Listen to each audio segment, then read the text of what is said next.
Il y a beaucoup de choses qui ont été révélées, comme des bons de commande, des choses dont on a entendu parler. C'est pas assez clair qu'on a besoin d'une enquête publique.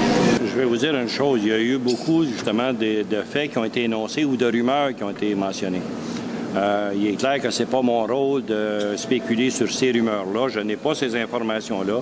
Mais toutes ces allusions, toutes ces rumeurs-là justifient amplement une enquête publique parce qu'on sait que la finalité dans ce dossier-là, c'est que les consommateurs québécois, par leurs impôts, seront obligés d'assumer les pertes qui ont été annoncées ou les investissements du gouvernement du Québec qui ne se réaliseront pas. Ce sont les consommateurs du Québec qui auront à payer pour avec leurs impôts. Les producteurs qui continuent de payer malgré le fait que cette usine-là soit fermée a un impact majeur aussi. Et il ne faut surtout pas oublier qu'il y avait des travailleurs aussi dans cette usine-là qui ont aussi perdu leur emploi et qui ont peut-être des clauses sociales ou des clauses de fermeture d'entreprise qui ne sont pas encore réalisées.